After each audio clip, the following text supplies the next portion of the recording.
नमस्कार दोस्तों, महाभारत ऐसा महाकाव्य है जिसमें कई छोटी बड़ी शिक्षाप्रद घटनाओं का जिक्र है।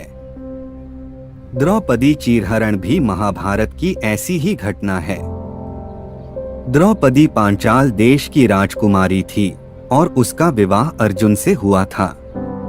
अर्जुन ने द्रौपदी के स्वयंवर में मछली की आंख में निशाना साधकर उससे विवाह किया था, लेकिन माता कुंती के अनजाने में दिए एक आदेश से द्रौपदी पांडवों यानी पांचों भाइयों की पत्नी बन गई। एक बार की बात है जब पांचों भाइयों में सबसे बड़े युधिष्ठिर इंद्रप्रस्थ नगर पर राज कर रहे थे। उस समय हस्तिनापुर का राजकुमार दुर्योधन था और पांचों पांडव उसके चचेरे भाई थे। दुर्योधन कौरवों में सबसे बड़ा था और अपने चचेरे भाइयों यानी पांडवों से जलता था। दुर्योधन सबसे ज्यादा अपने चालाक मामा शकुनी को मानता था। शकुनी ने दुर्योधन को सलाह दी कि वो पांडवों को जुआ खेलने के लिए आमंत्रित करे। पांडवों ने अपने भाई दुर्योधन का निमंत्रण स्वीकार कर लिया। उस सभा में भरत वंश के शासक धृतराष्ट्र, भीष्म पितामह, द्रोणाचार्य और महात्मा विदुर जैसे महान लोग भी उपस्थित थे। शकुनी मामा ने छल कपट से पांडवों को हराना शुरू किया। इस खेल में पांडव अपना राज्य हार गए। धर्मराज युधिष्ठिर ने स्वयं और अपने चारों भाइयों को भी दांव पर लगाया और हार गए।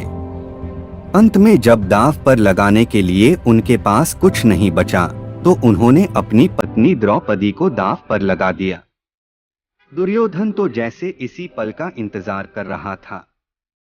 शकुनी मामा की मदद से उसने जुए में द्रौपदी को भी जीत लिया। द्रौपदी को जीतने के बाद दुर्योधन ने अपने भाई दुशासन को आदेश दिया कि वो द्रौपदी को भरी सभा में बाल पकड़कर और घसीटते हुए लेकर आए। भाई से आज्ञा मिलते ही दुशासन द्रौपदी के कक्ष में गया और उसे सभा में चलने को कहा।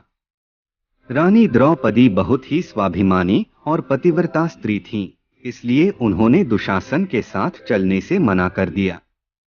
दुशासन ने गुस्से में आकर द्रौपदी के बाल पकड़ लिए और उसे खींचते हुए भरी सभा में लाकर खड़ा कर दिया। दुर्योधन ने दुशासन को आज्ञा दी कि वो द्रौपदी को भरी सभा में निर्वस्त्र कर दे। दुशासन ने जैसे ही द्रौपदी के वस्त्र को हाथ लगाया, द्रौपदी ने श्री कृष्ण को मदद के लिए पुकारा।